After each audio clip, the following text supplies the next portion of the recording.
is Trisha with Insectopia, and we are here looking at another insect. This insect that I pulled out of my collection today is a species of flower fly. Now, the common name flower fly refers to an entire family of flies, so calling it a flower fly does not give you a species level identification, but it does tell you that this fly is in the family Syrphidae,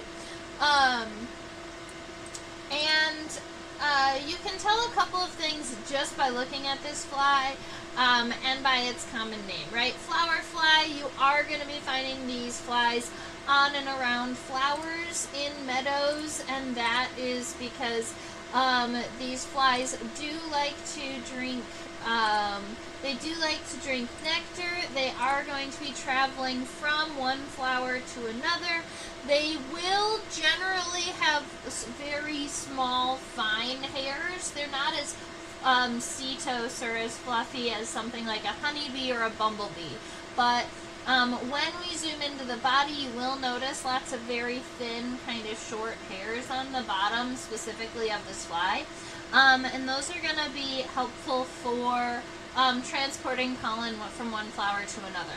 Flower flies have a very similar eyesight to honeybees and bumblebees and some other butterflies in that they can see ultraviolet light and they can see nectar guides in the center of flowers.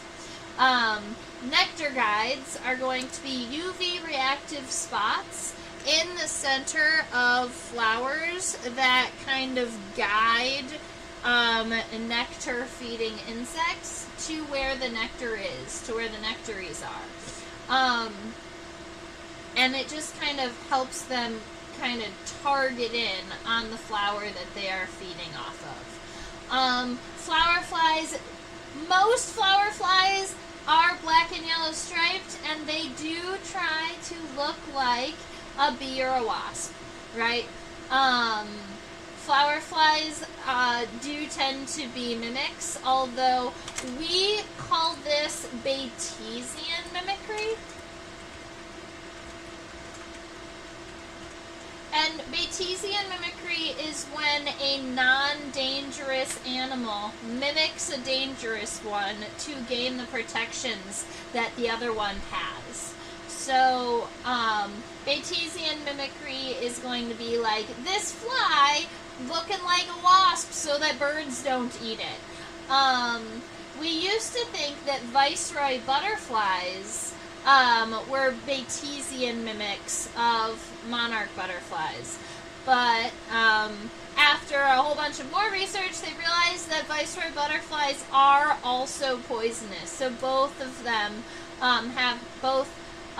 viceroy butterflies and monarch butterflies have their own internal poisons, and therefore it's not considered Batesian because they can hold it up. They can back it up with their own toxins. Whereas this fly here cannot bite, it cannot sting, it is not dangerous in any way, and it is not poisonous or venomous, and therefore it could be easily eaten by any animal out there that wanted to eat a fly.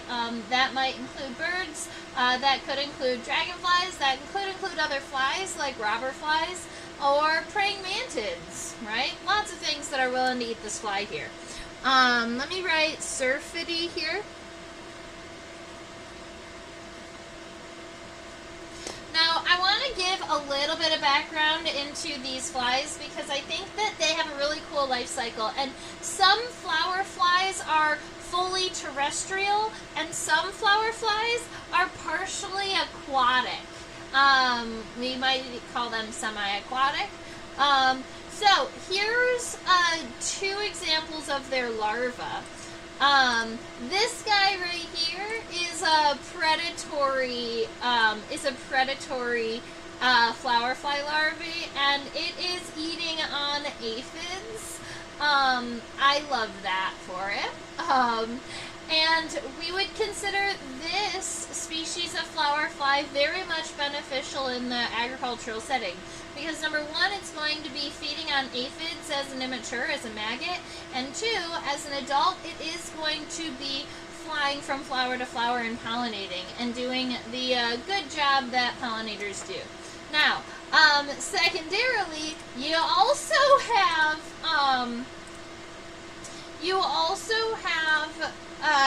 flower fly maggots that look like this. And this is their aquatic. When a flower fly is partially aquatic, this is what their maggot looks like. And they actually call it a rat-tailed maggot. Because it looks a little bit like a naked mole rat. It's got that really long tail, but it's actually a maggot. The thing is that that tail is actually a ridiculously long snorkel to help the maggot breathe. Because specifically flower fly maggots like this, the rat-tailed maggot, I love that. You thought it was a naked mole rat. See, it does. It looks a lot like a naked mole rat. But it's going to live in absolutely fetid, non-moving water. So if you think about like the nastiest, kind of smelliest, icky water sludge that you can think of that has no oxygen in it and a really, really high amount of organic material, that's where they like to live. They live in these like absolutely disgusting environments that no other insects other than like maybe some leeches would want to live in, and they are important filterers. Alright, so they're going to be filtering what we call fine particulate organic material, or they filter out all of the little organic material that's floating around in icky water. But because the water is not moving and absolutely stale, they need this really long tail that works as a snorkel so they can breathe above the water. Because even if they had gills, they wouldn't be pulling any oxygen out of the water. Alright, so that's a little bit of a backstory about them. Most rat-tailed maggots, at least the ones that I've ever seen in kind of temperate regions, they're about a 1/2 inch to a 3/4 of an inch. But there are some rat-tailed maggots that are in like tropical regions that if you include the length of that tail, they can be up to 6 inches long. Yeah. So that's fun. And I wanted to give you that side story about the rat-tailed maggots and the flower flies because it gives you a little bit of an idea as to what this fly would have gone through as an immature, and now it gets to be an adult. Now, let me write flower fly and Syrphidae on here just so that everyone has that written down on their papers.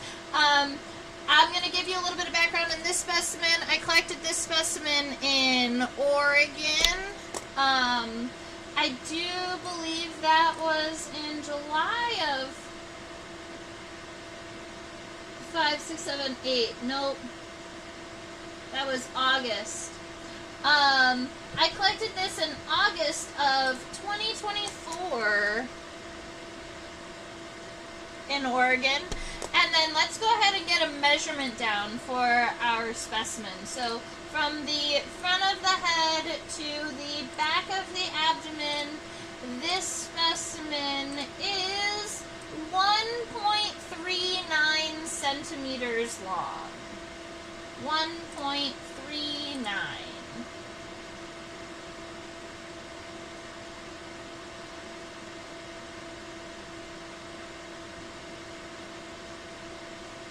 That's 0.65 times 2. 1.3. Okay. Found it. Alright, so 1.39 centimeters. Very good. Now we can go ahead and get started. I know this flower fly is twisted just a little bit, but If I was to completely straighten it out, the whole fly wouldn't fit underneath my microscope. So we're just going to have to kind of rotate it in our heads a little bit, and then when we zoom in, I'll be able to straighten everything back out. If anybody has any questions, comments, or concerns while we're drawing, or you come up with a big question and you want to ask, you can just go ahead and shoot it to me in the chat. All right. So starting off, I always start off with the head, and what I'm seeing on this head is kind of a rounded triangular head. You've got it kind of coming up at a point, nice and round on the back. So what I'm going to start off with is maybe the back of the head here, and just make it a nice horizontal line. But then I want to make sure that as I'm coming up in this kind of triangular shape, I want to come and kind of round off these corners here. So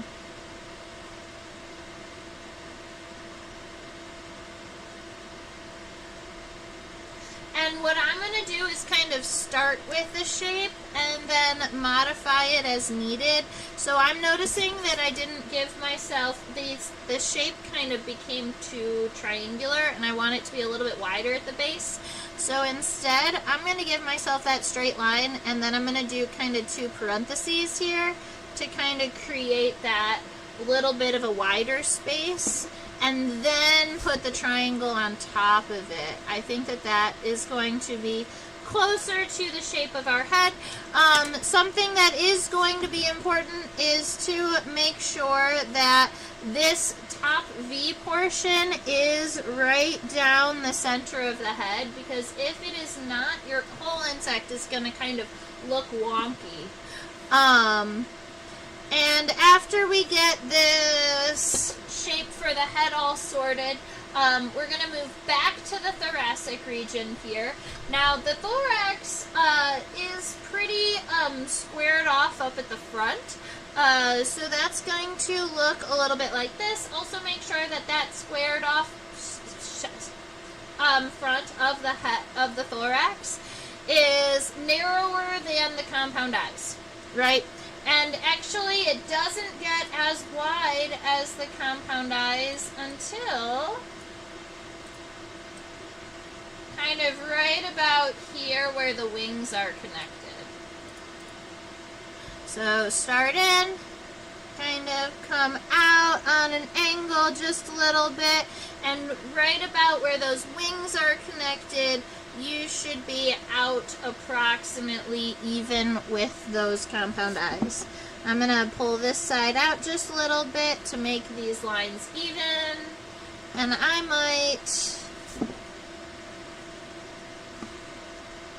decrease the slope here a little bit. Yeah, that should work.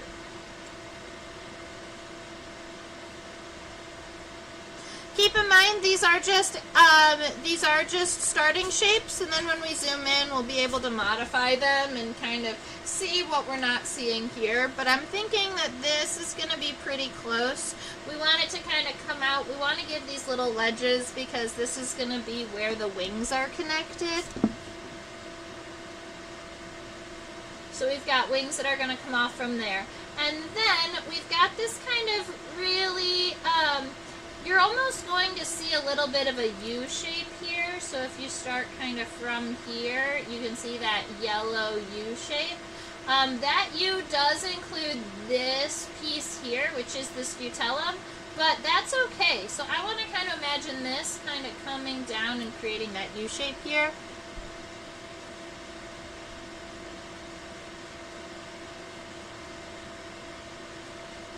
So something to note is that if you do follow that,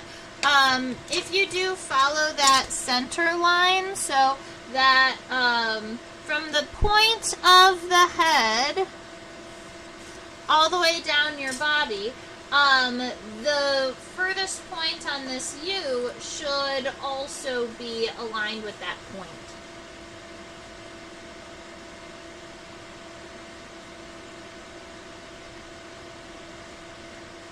Okay, now, It is going to be important to add the beginning of that scutellum, or the beginning of that kind of D shape here. So we're going to come up just a skosh, just a little bit. We're going to add this cross line here.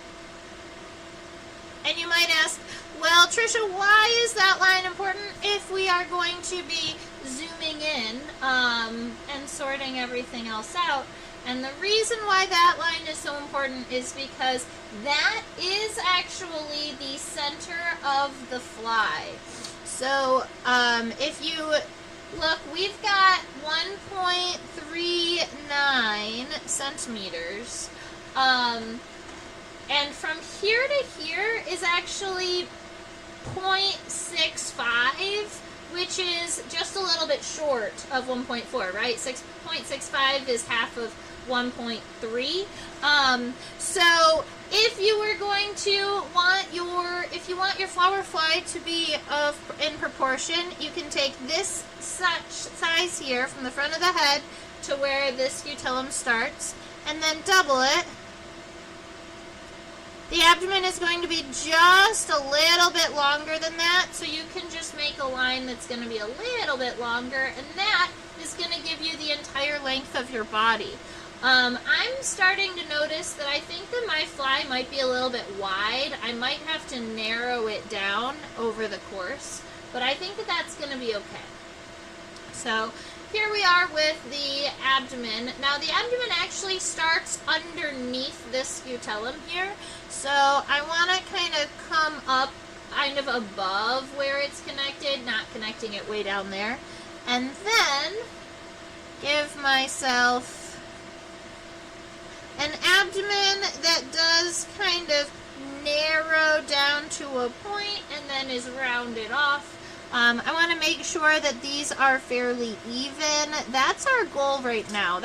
For this first sketch, it is to make sure that our sizes are approximately correct, and the shapes are shapes that we can work from and work off of. So I think I'm pretty happy with that. Why does the right side still look larger than the left side?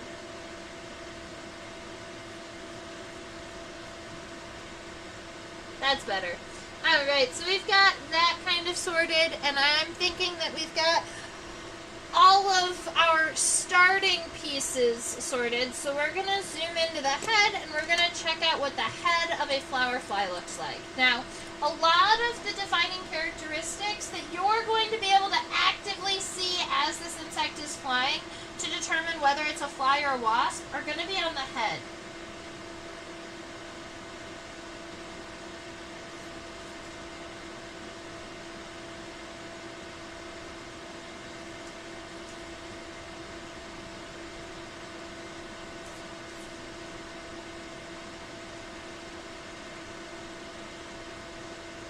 This fly has ocelli.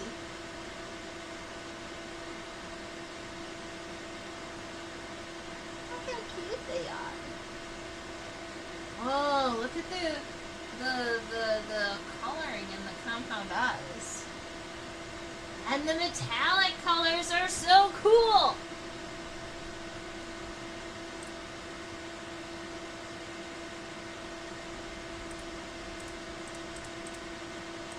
Alright.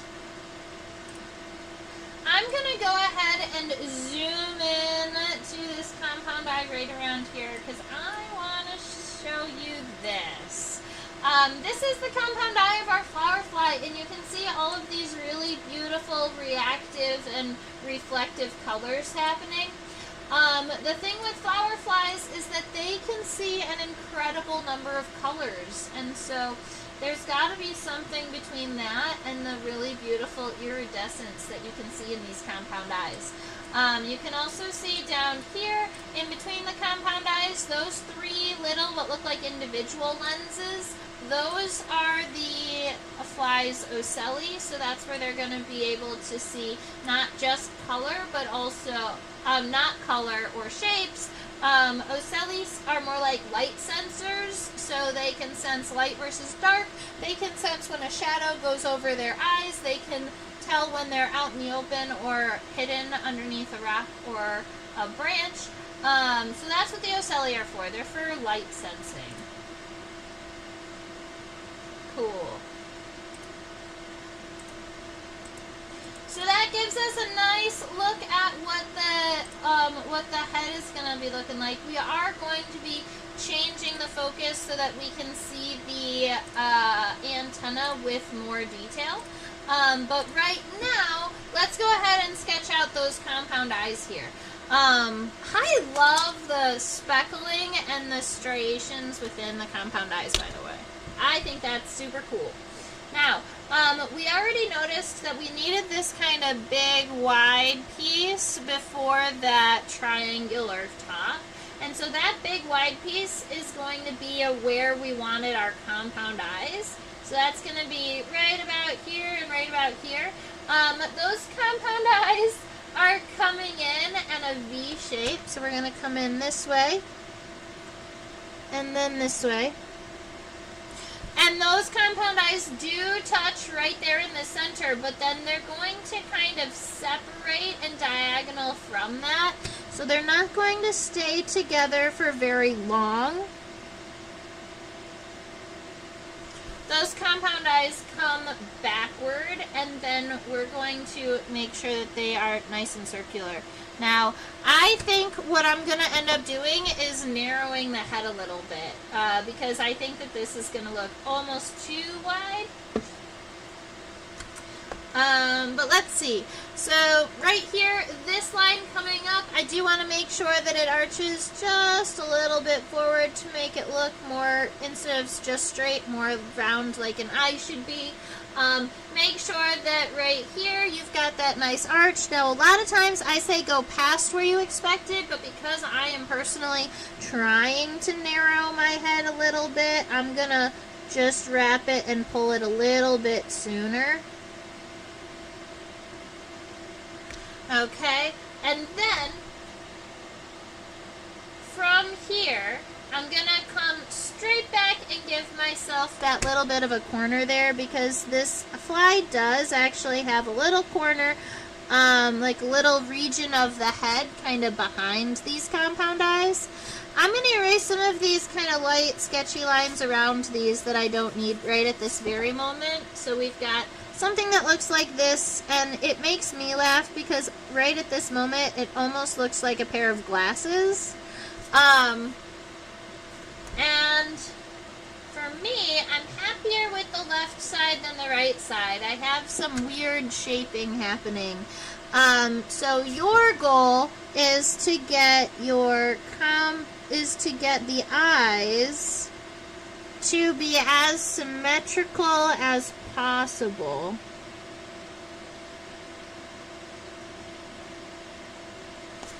I think that that's going to be pretty close.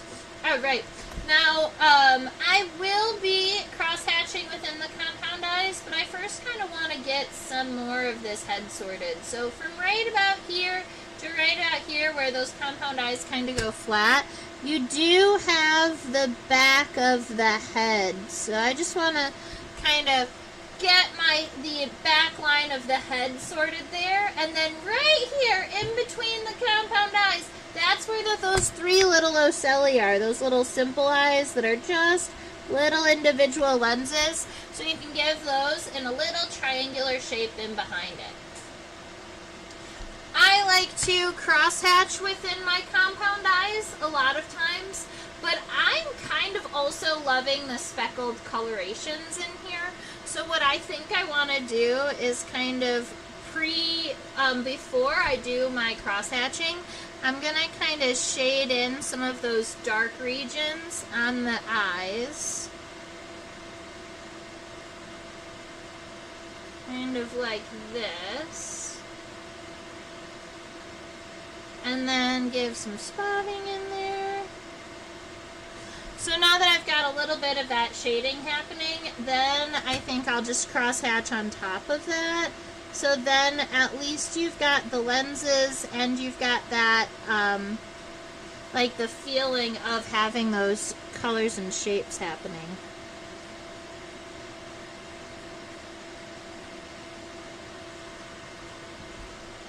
I'm happy with that. Oh, right. So let's go ahead and focus forward, and we'll look at the antenna.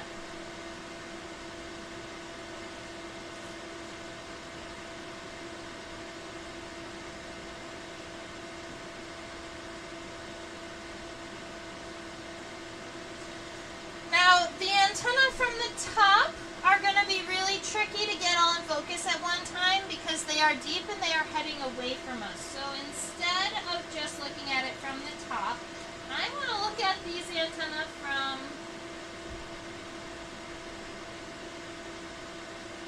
well, they're going to be the easiest to see from the front, but that does not mean that it's going to give us the right visual. Look at how pretty the eyes are.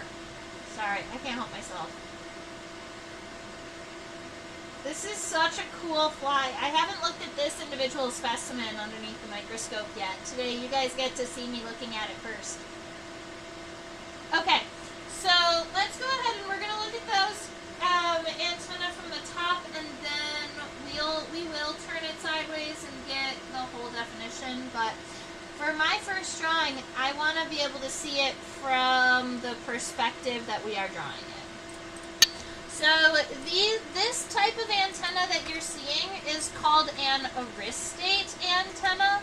And funny enough, a lot of times when you hear kind of names of antenna, you get kind of common English names, and then you get these like higher level more scientific names. So an example of that might be a clubbed antenna on a beetle. You can just call it a clubbed antenna, but the more, like the higher language word for clubbed is capitate. So you can say a capitate antenna. Now, aristate is going to be kind of the higher level lingo for this type of antenna, but the common name for this antenna has always kind of made me laugh because whenever I'm talking to like another entomologist or when I was learning about these, they always called this type of antenna sausage shaped. So flies have sausage-shaped antenna, and I guess what they mean by that is when you look at them from a side perspective, they've got this kind of really long, round segment that kind of droops or hangs in front of their head, and I guess it looks a little bit like a sausage.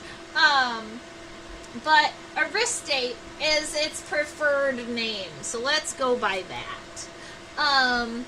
Now, the front of the head here does kind of come up to a point, but it is not a sharp point. So I'm going to make sure that it does stay mostly rounded here up in the front. Now, also, those aristate antennae come off of a base. And that base is not at the very front of the head. It's kind of buried a little bit inside. So right about here in the center in between our compound eyes, I'm just going to add this little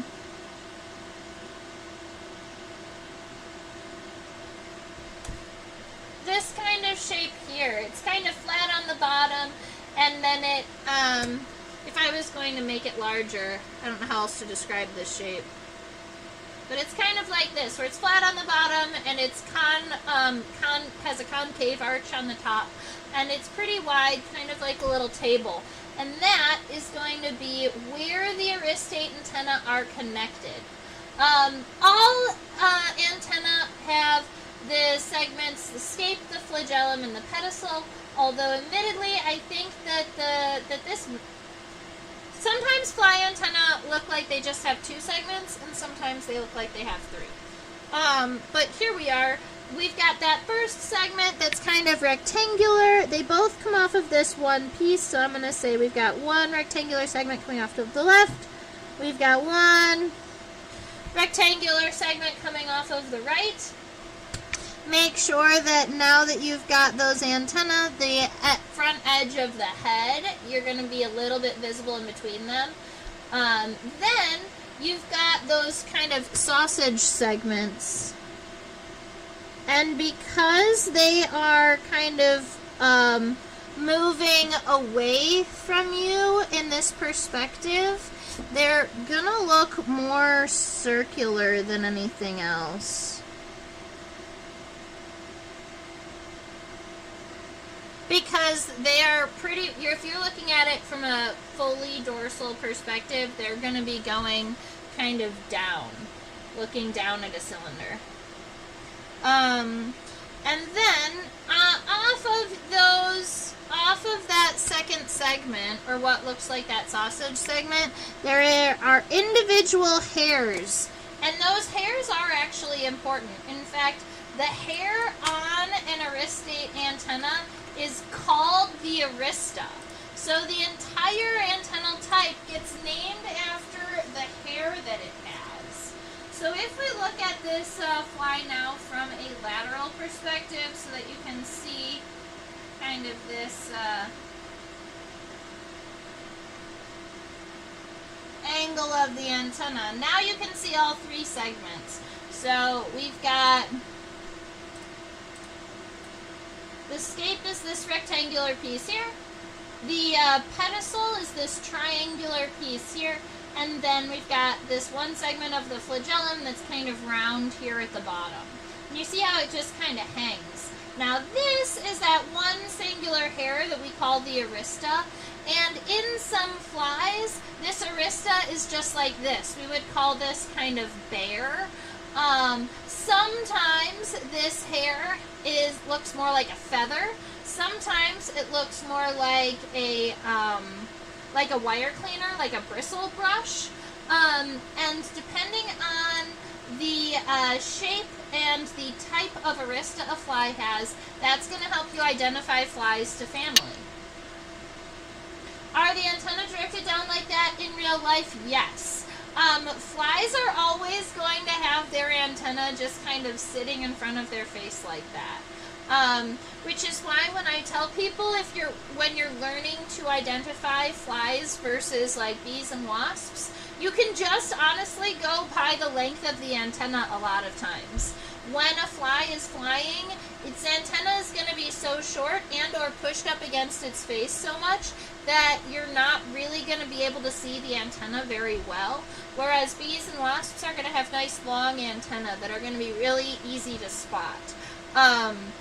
There are other and even better characteristics to help you, but that one I guess is going to be kind of, I think, the easiest one to spot while the animal is flying. Alright, so that gives us the head of the fly here. From a dorsal perspective, we do not get to see the mouth parts, and admittedly, even if you looked at the bottom of the head from a lateral perspective, you're still not going to be able to see the mouth parts. Because this specimen has its mouth parts tucked up into its head right now. When it passed away, it tucked its mouth parts up. So we don't have the ability to see those in this specimen unless I was to flip it upside down, and you can kind of look up into the mouth cavity a little bit. But that's not really great for our drawing purposes. So that gives us the head, and we can move on to the thorax after we get one more head-on look at this fly so that I can see these compound eyes. Because from this perspective, I think I probably could get a really good view of those metallics.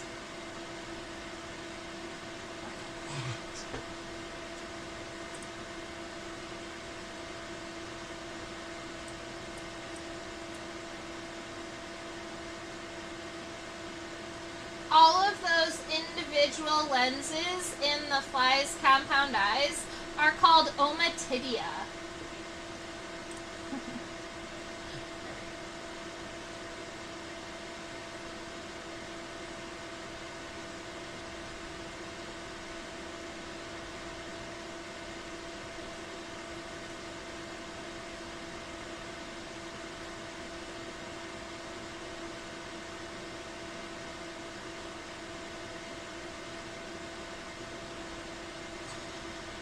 So we are zoomed in to focus on the thorax of this flower fly here.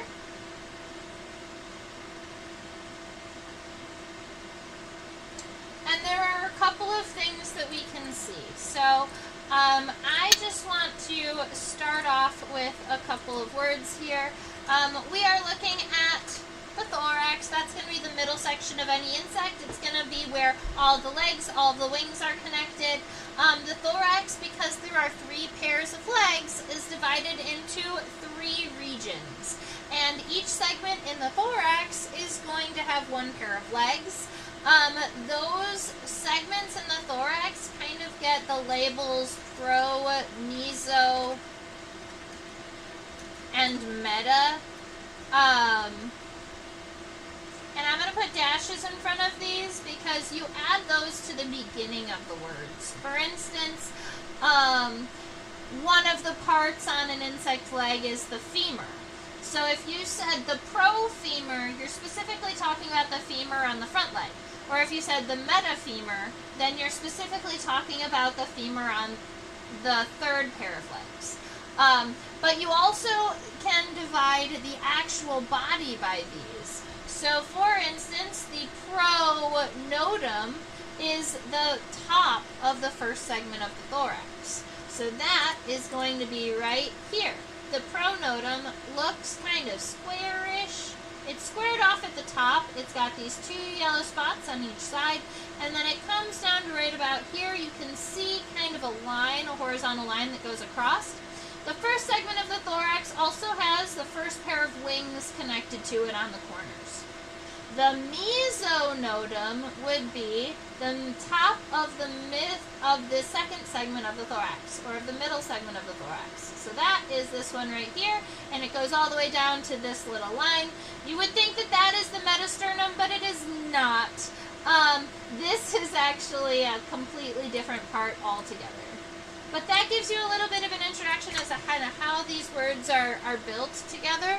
And so we are going to focus right here in the beginning on the pronotum.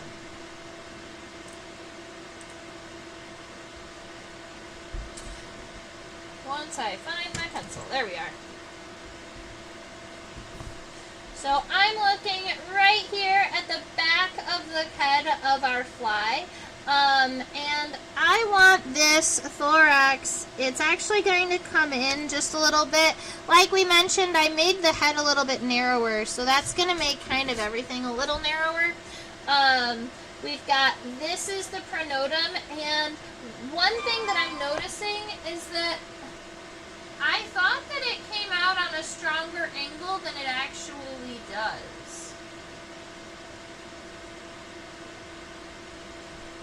So at this point, it more looks like this. We've got that pronotum is actually pretty straight along the top, so I'm going to kind of draw a straight line right behind the head. It's going to darken the space in between the head and the thorax, but that's okay because the head is actually on a stalk. It's not actually connected, that whole region.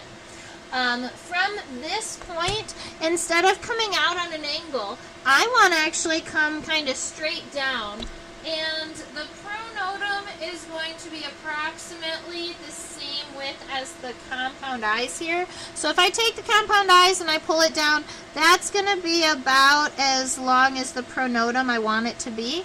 So I'm going to create these kind of parenthesis shapes that almost go straight down and then go straight across. Now, the thing is that that is the pronotum, except that there are these little yellow pads kind of at the base of the front of the wings here. So you can see this yellow triangle here and this little yellow triangle there, and that is not added in yet. So from the outside of this pronotum, I'm just going to add a small little triangular segment here and a small little triangular segment here that is ideally parallel or symmetrical to one another. And then that's going to be where those wings are connected. Right, so the mesonotum is going to start here on the inside of those. Now, something that I'm noticing is that it kind of goes out and then comes back in, but I'm actually pretty happy with the overall kind of shape and length here. So I'm just going to kind of darken this line up a little bit, make sure that it goes out before it comes back in, and then this line does kind of just go straight across. So if you were looking at this without all those little sketchy lines, it's going to look a little bit like this. If you wanted to go ahead and give yourself that outline for that yellow, just make sure you do it as equally as possible. That yellow is going to kind of come up on an angle here, and then it's going to kind of follow the edge of the mesonotum, and then it's going to kind of stop there at the edge, and it's going to continue on to the scutellum. So let's see, it looks a little bit like,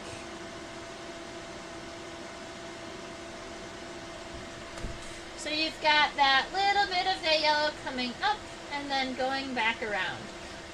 This portion here, this little D shape, I haven't given you the name for that. That is called the scutellum.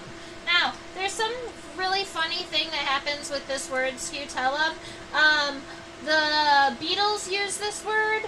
Flies use this word, bees and wasps use this word, and true bugs use this word. And they're not even always the same body part. So that makes people a little bit confused when you learn the word scutellum. The thing is that it's always going to be a body part. It sometimes is connected to the first segment of the thorax and sometimes on the second segment, but it's always in between the wings. Alright? So it tends to be this like additional segment on the thorax that's somewhere in between the wings.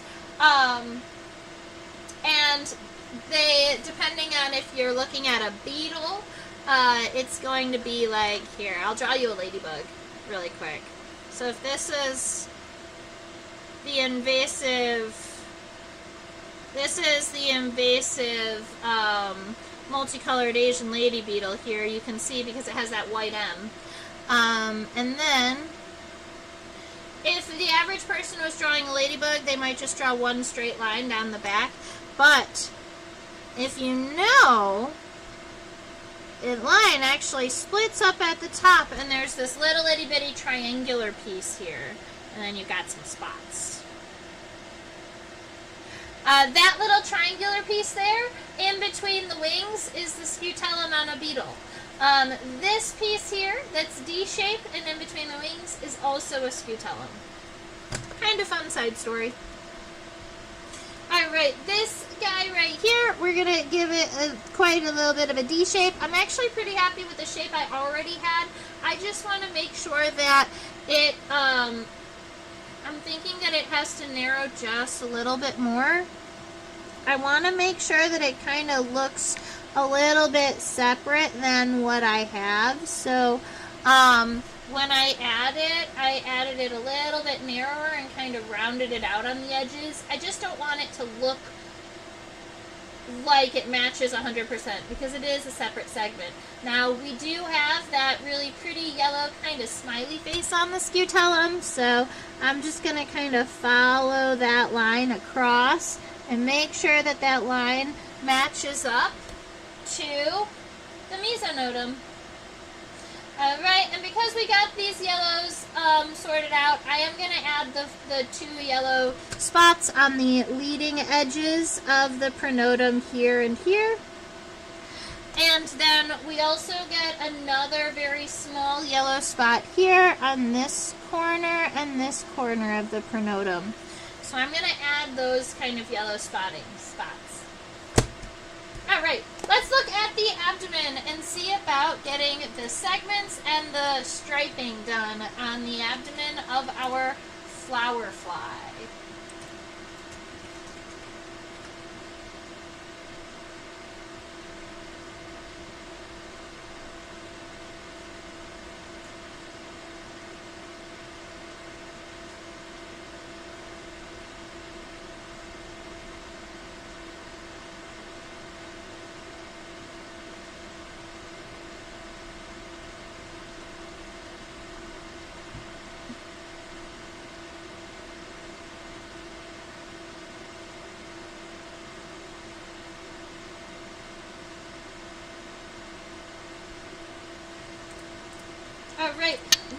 looking at abdominal segments, a lot of times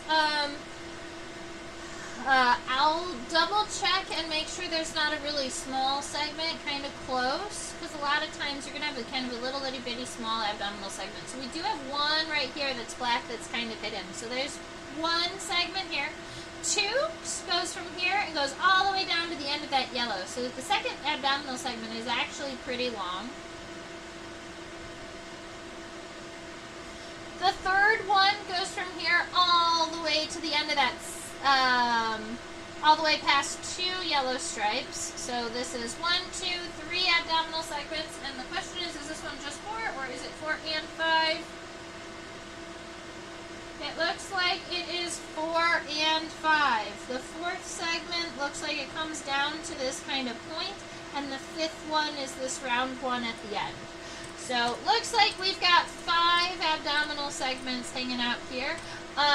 So what we're going to do is kind of just start to sort those in. Now, what I have here, these angles that are kind of past the scutellum, I'm actually going to just go ahead and erase these really quick. What I want on this abdomen is a little bit different. Alright, I want to imagine that the abdomen is widely connected to the thorax and not the scutellum. So starting right here where the mesonotum meets the scutellum, I want to create a diagonal line that comes out to the widest point of the abdomen. So that's going to look something like this. I want this angle to come out. And then right after this scutellum here, we're going to have a really nice light line that goes on a diagonal, or that goes on a U shape, and it's going to kind of sit right underneath the scutellum there. So your goal is to find, and you can do this really nice and lightly to start. Your goal is to kind of find where you can divide that first segment. So that's segment 1. The second segment we know is going to be fairly wide. So let's say that is 2 here. The third one is going to be sub-equal to that one. So we're going to say it's going to be more like here, and I'm going to move this one up just a little bit because I think I gave it just a little bit too much space.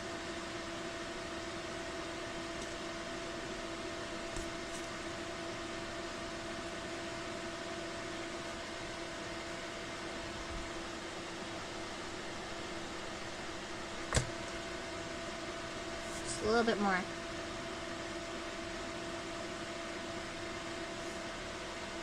I think that's better. Alright, so we've got 1, 2, 3, and then 4 has that little bit of a triangular point at the bottom of it, which I think is kind of nifty. So we're going to say 4 is kind of more like this. You've got a really strong point, and then that fifth one is kind of nice and round. And after you've got these kind of sorted, there is kind of an optical illusion thing that's happening. And so originally I had made this one kind of U-shaped, but I actually want to kind of straighten all of these lines out really quick for myself.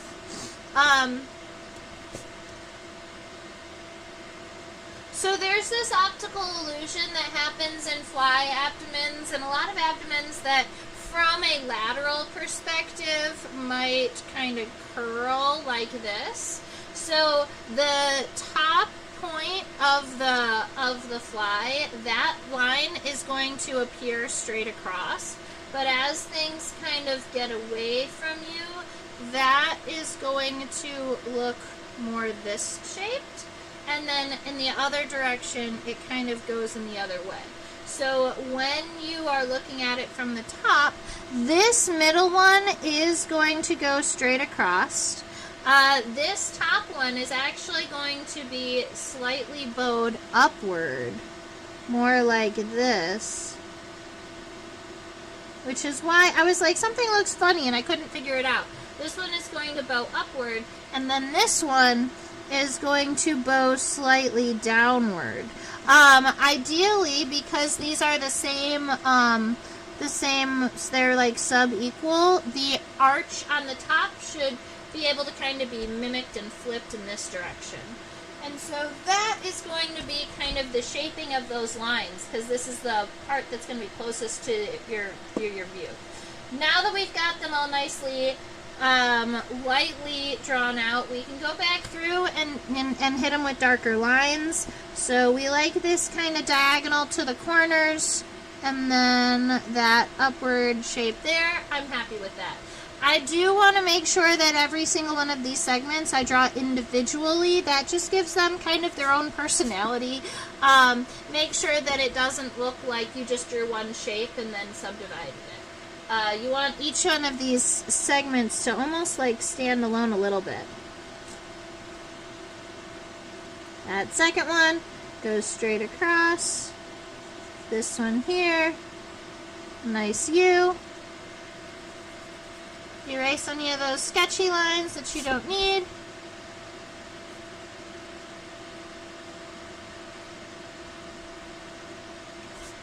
Okay, this segment here, we're still going to use the outside of the abdomen. Just make sure that we get that point nice and dark directly down the center line of the fly.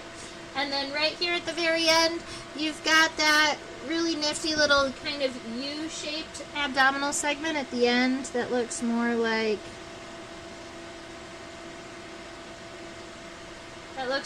that.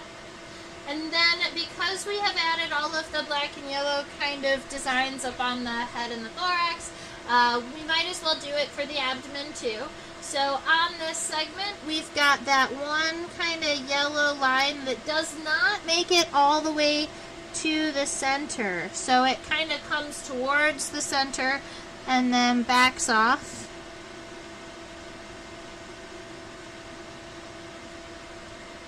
And then that straight band across the bottom of the second segment there.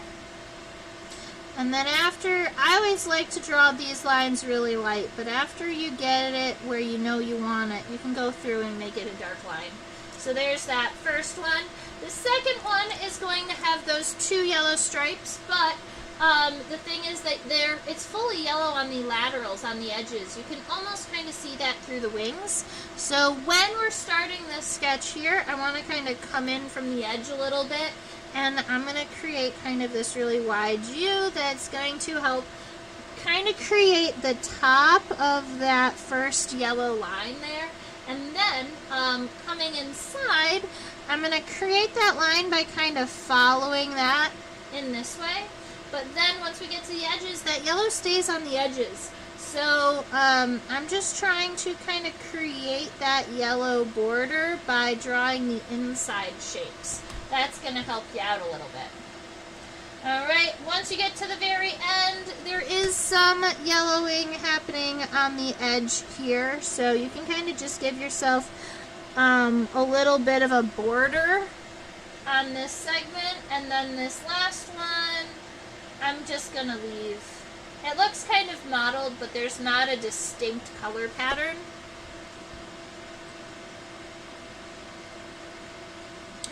If you wanted, you can always shade in the dark regions.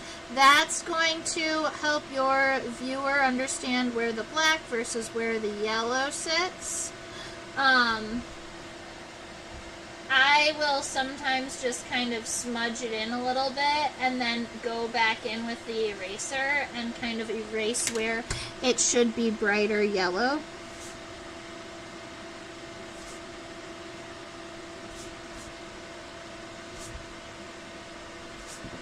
Yeah, so something like that will give you a nice body. And so we've got the head, the thorax, the abdomen. That's all sorted.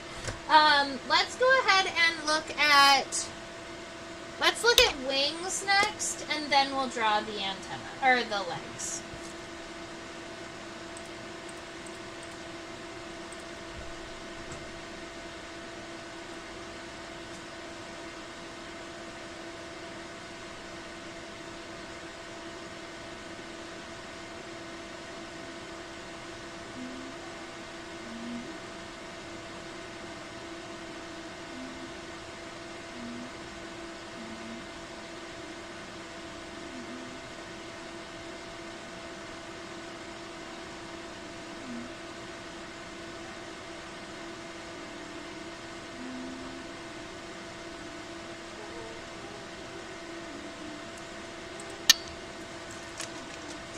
right, so we are looking at the wing of this fly here.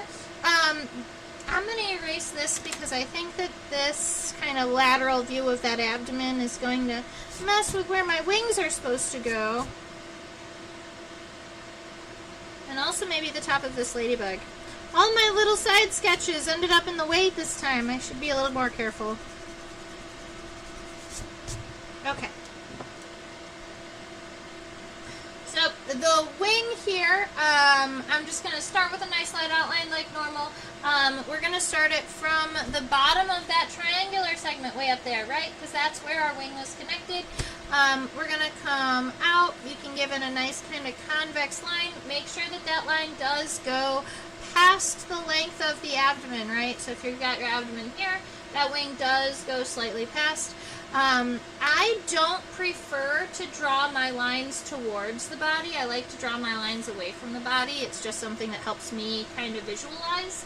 So I'll draw from here all the way out to kind of the furthest point of the wing and give myself almost like a little curve here so I know where I'm connecting. And then I'll start back up at the top and do the inside of the wing. Now, the inside of the wing actually does have a little bit of almost like a stem, so it's going to be kind of narrow here at the beginning.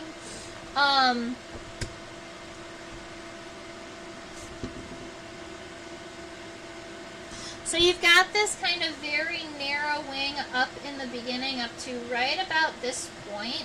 And then once you get about, maybe even a little bit earlier than the scutellum, but right in this region here, that's where you've got this, they actually, I believe they call it the anal lobe because it's where the anal veins come down. But you've got this lobe on the wing, and it's going to kind of lobe towards the center of the body. Not quite cover that whole line there, so it's not going all the way over the center. And then it's going to come back towards. So we've got this guy here, and we've got that lobe. It's going to come out, cross almost to the center of the body, and then come back to that space. So that is going to be kind of what our wing looks like. I might even make it a little bit more rounded here.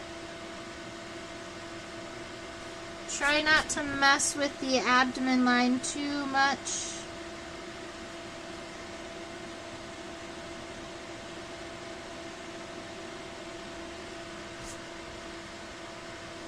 Alright, so I'm liking that.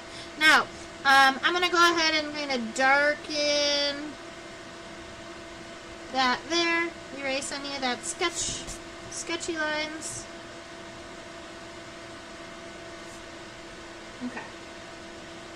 Now, the wing venation on flower flies is arguably fairly important.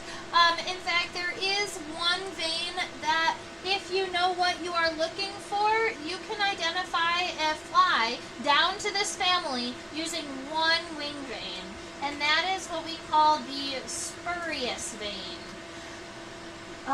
So let's go look at it really quick.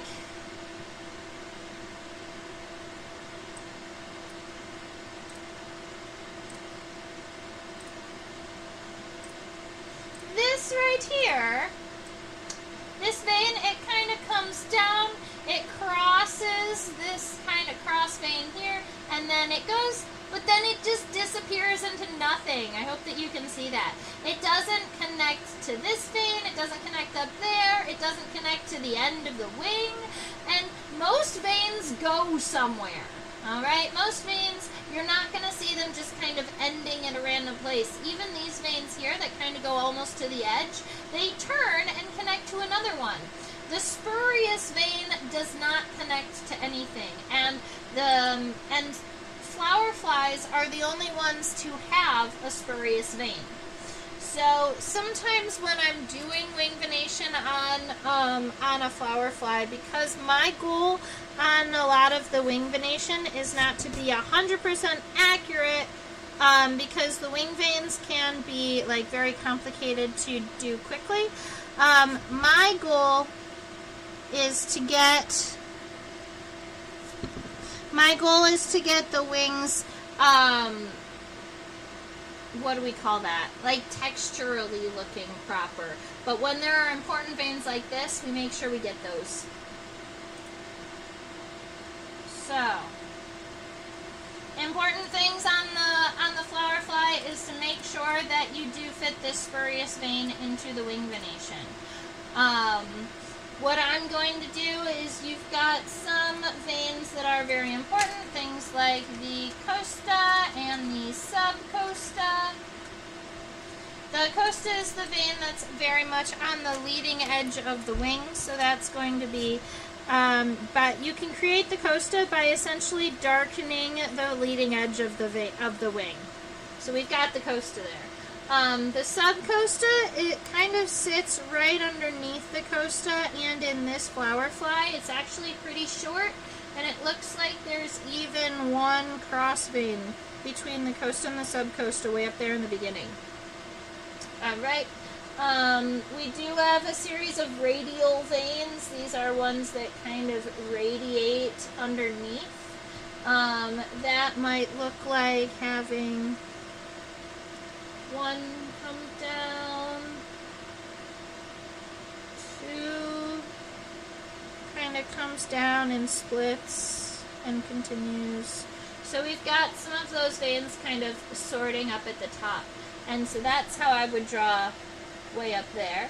And then coming down, we're going to have the medial and the cubital veins. So that's going to be something along this line. Let's see.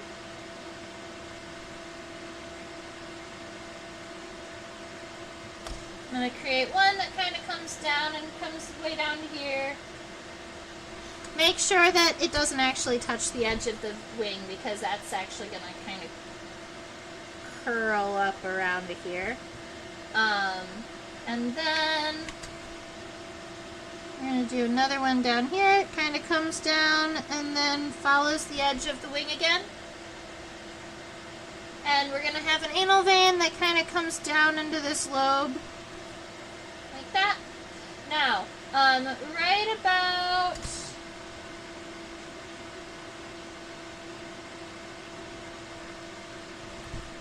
around in this region, I'm going to say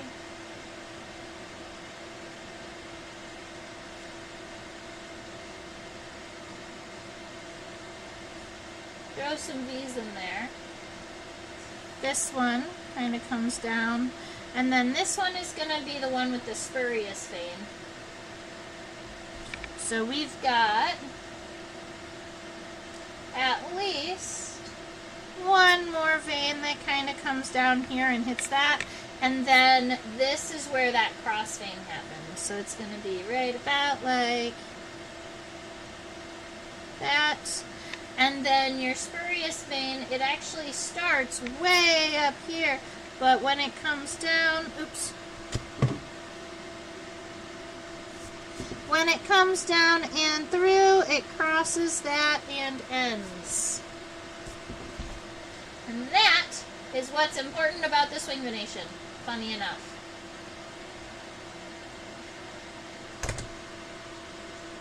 Alright, so we've got the wing on the right side, and you know me, we could draw the wing on both sides, but I like it, and I think that it's easiest for me to draw kind of the wing on one side and the legs on the other side. It also helps me kind of point out all of those additional parts without having to worry about drawing kind of underneath the wings.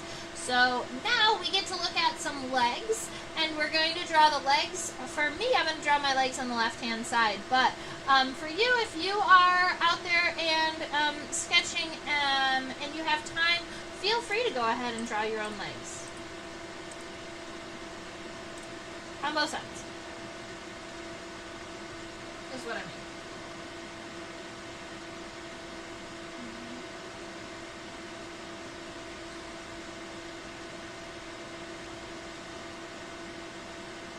Alright, so the legs are not positioned in a like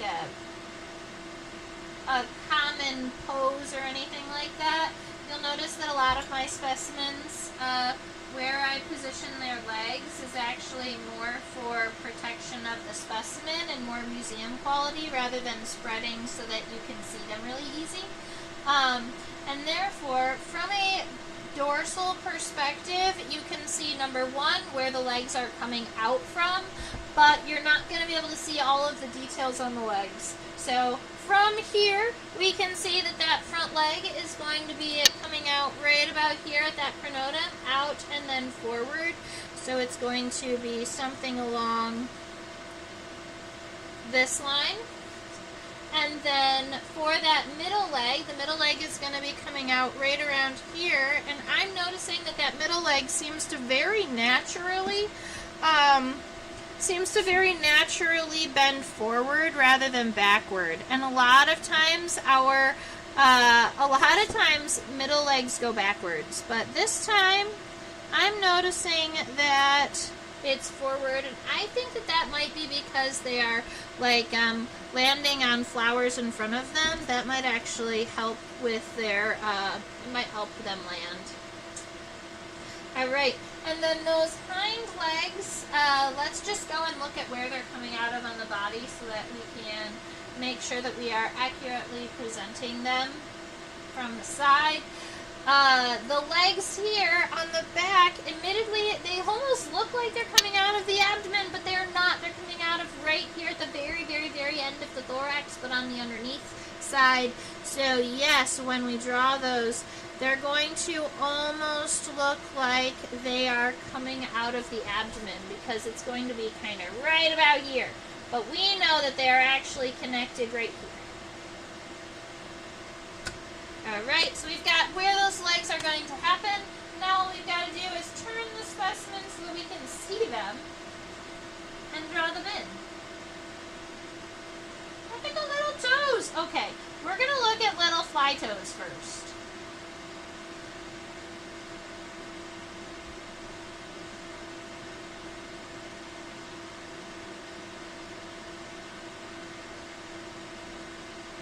Aren't they so cute?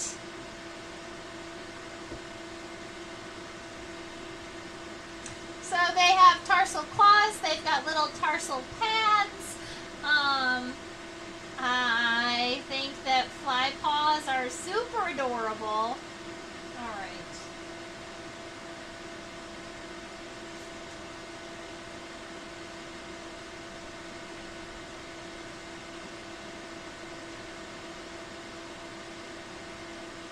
Middle leg is getting in the way.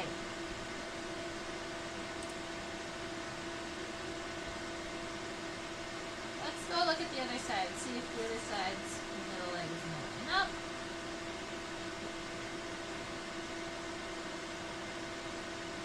Look at the odd shape of the thorax right in the back so that that hind leg looks like it's connected to the abdomen.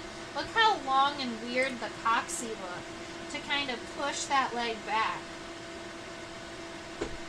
That's wild. Okay.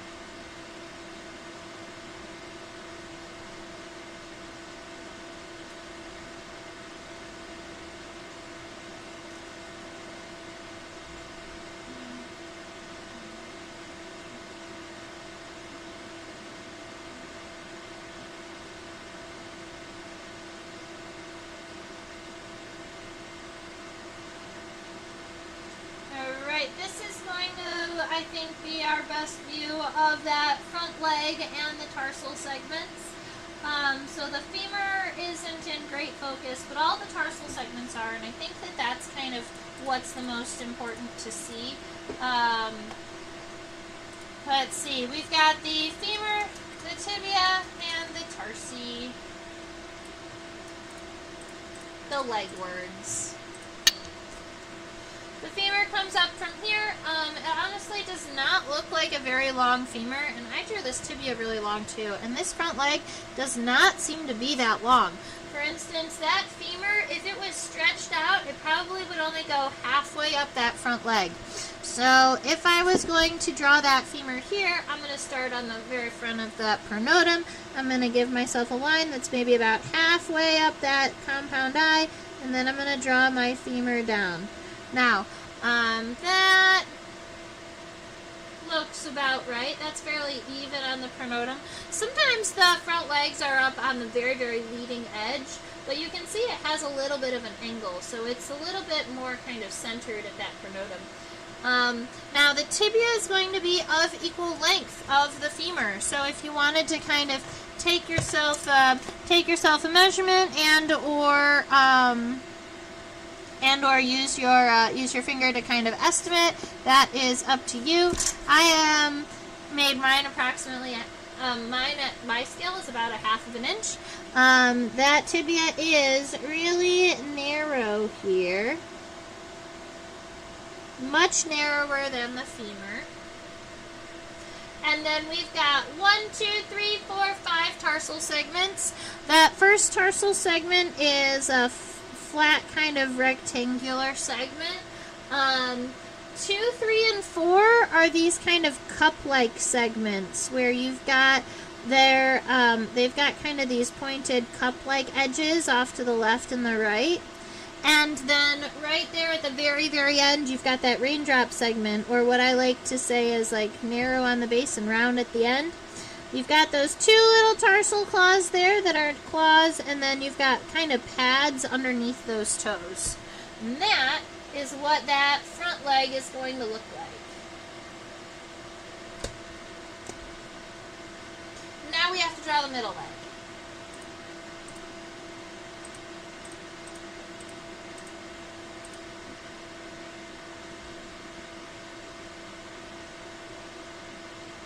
The middle leg is going to have the same kind of segments.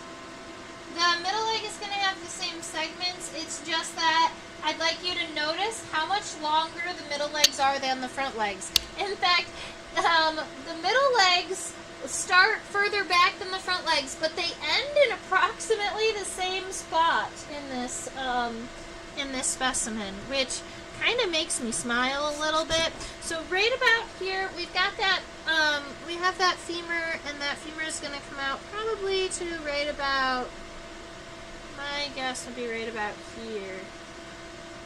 That femur does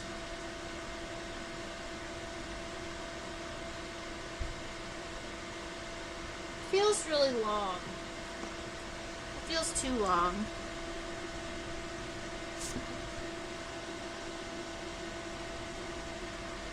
That's better.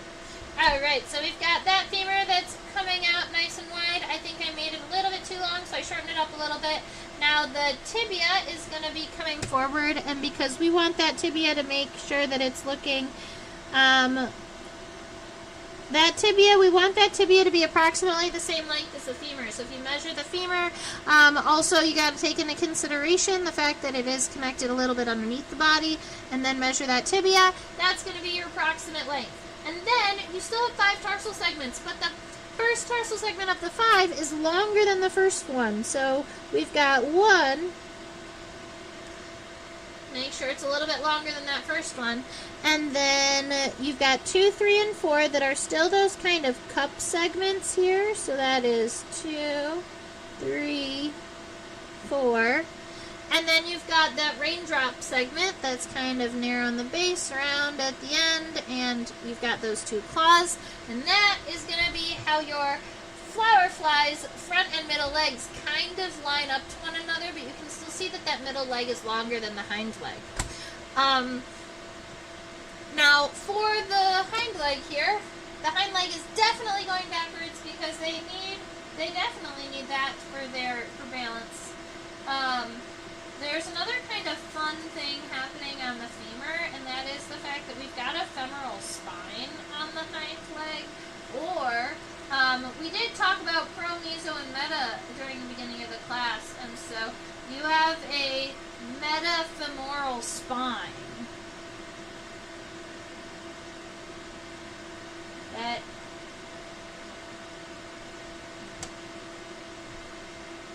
I promise exists. It's easier to see on this side.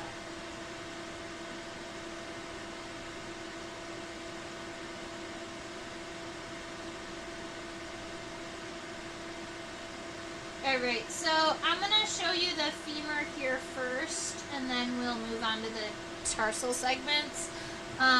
So right about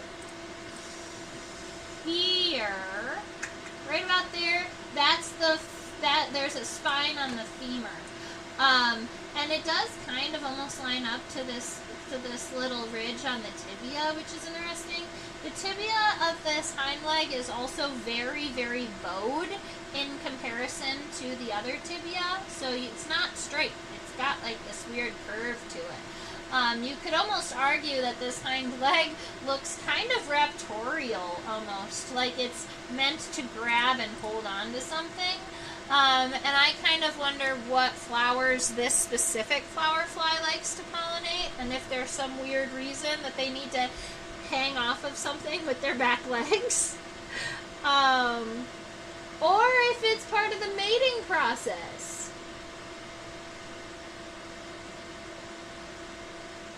That's a possibility. I'm going to vote on that one.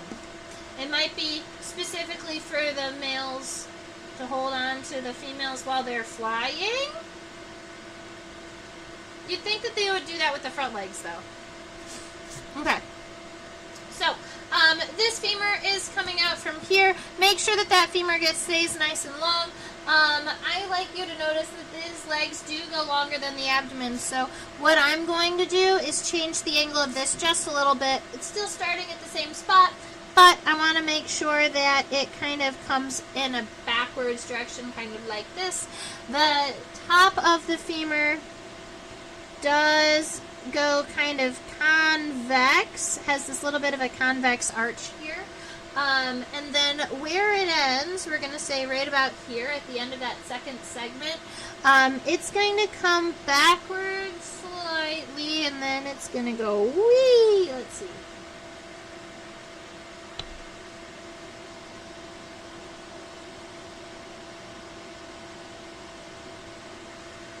That way? No, the other way.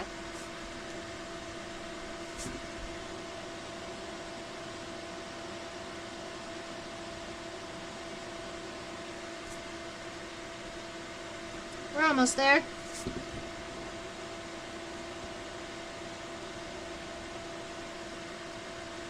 Yeah, so we're going to have this kind of femoral spine here.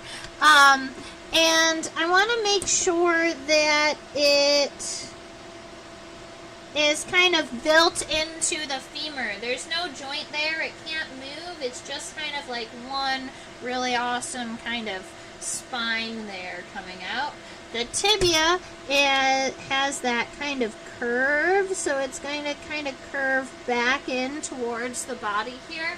Just make sure that when you line them up, the femur and the tibia are of equal length. And then we've got some tarsal segments. Now, the tarsal segments on the hind legs are incredibly long.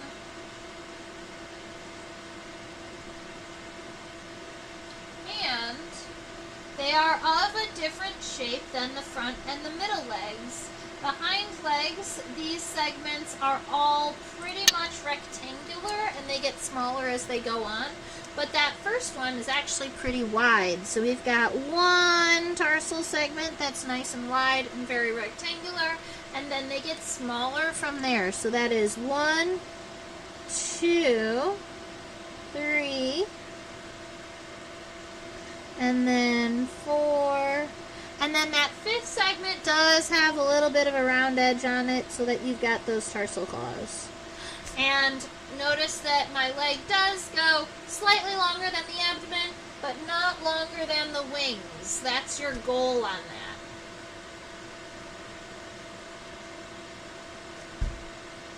I think that our flower fly came out really cute. This is what my flower fly looks like, a little bit larger and zoomed in. Let me see if I turn off this light, if that's better. That's better. Okay, so that's kind of what my flower fly looks like right now. I think that if I had to change something, I would want to change how my antenna look. I feel like I'm better at drawing these antennae from a lateral perspective so that you can draw kind of like this rectangular segment that comes out, the little kind of triangular, more bell-like segment, and then this round with the hair. That is going to be an easier thing for me to draw from a lateral perspective than from a dorsal. So that's something that I am personally still working on. I think that the most fun part for me was getting the lines and the colors in on the abdomen. I think that that makes such a difference when you're drawing, and I'm very much glad that I narrowed my body and my head just a little bit as I went, because it did give the fly a more streamlined appearance. So very good. I hope that all of you have enjoyed watching me draw the flower fly. I hope that you've drawn it along with me. I've enjoyed chit-chatting with you and answering your questions up in the beginning of class. Feel free, if you ever have questions during class, you can always chit-chat with me in the chat box. I love hearing what you're thinking, or giving, or answering questions, or giving you a different perspective on things if you need help.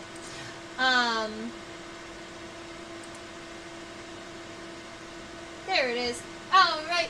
You're welcome, Bags, and thank you so much for being the person that chit-chatted with me today. Now, I have a platform, I teach on a platform called OutSchool, which is primarily for students ages 5 to 8, 9 to 12, and 13 and up. If you were curious about having classes for kiddos, you can follow, I've got a little a code or a link in my description box that'll take you to OutSchool and give you $20 of free classes. So you can check it out and see if you like weekly insect studies or scientific insect illustration. Some of the classes that I taught today, actually I taught classes on the flower fly today. I was feeling very flower fly-esque. So we did a flower fly drawing for my junior bug club people. So this was for my 5 to 8-year-olds. We talked about the flower fly, and we talked about the different mouth parts, and the difference between a fly and a wasp. And then for my older kids, we got to deep dive into words like haltier and aristate, and we got to draw some more of that. So I actually did flower flies today. Outside of that, I think I also did, we talked about painted ladies in one of my other students, in one of my other classes, and talked about the difference between butterflies and moths. So those are classes I taught today on OutSchool. Over there is your reminder to subscribe to my YouTube channel. If you already have, thank you so much, and then you get to chit-chat with me in the chat box. Oh, cool! Matthew is chit-chatting, and he said that he was comparing a recent drawing of the narrow-headed marsh fly.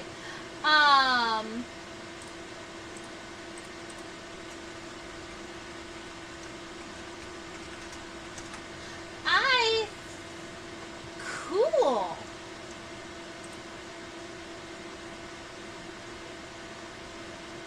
It's funny that it gets the name narrow-headed marsh fly, because marsh flies are Siomyzidae. They're a completely different family. But the narrow-headed marsh fly is a flower fly. It's lying, and I love that. The narrow-headed marsh fly is not actually a marsh fly, is the moral of the story. But, but it is a flower fly, which is so cool. Different pattern, similar shape. Exactly. And it's still going to have that spurious vein, right? That descriptive vein that is found in every single syrphid or every single flower fly. You're going to find it. That's this vein right here that kind of starts, it goes through that cross vein and then just kind of finishes without touching any other veins around it, that's the spurious vein. And your syrphid will have it too. Your marshfly will have it too. Very cool. That is my QR code, just in case you want to drop me a couple dollars and help me, help me continue traveling and continuing doing what I do. This is what I do full time: travel, teach, do outreach, and educate the public about invertebrates. I like to focus on insects, but sometimes I travel with a tarantula or a scorpion. You know, any of these animals with exoskeletons are pretty nifty. Down here, I've got my email, Trisha@theinsectopia.com. Feel free to email me whenever you'd like. And at Insectopia 2015, that's actually my tag in Facebook and on Instagram. So if you wanted to go and check me out in either of those places, that's where you would go. Admittedly, me and social media are not always the best of friends. I have so many pictures of buggies and drawings that I have not shared on the internet. One of these days, I will find someone to help me upload all of my stuff. Very cool. Thank you for sharing that with me, Matthew. And I hope that Bags, you have a fabulous rest of your week. I've been really excited because I've been playing outside in my garden, and I've been seeing pollinators, and I've been seeing carpenter bees. Oh my goodness, I had a queen bald-faced hornet in my house a couple days ago. I did catch that. So we'll be maybe pinning her later. And I hope that you all have a fabulous rest of your week. All right? Stay buggy. Bye.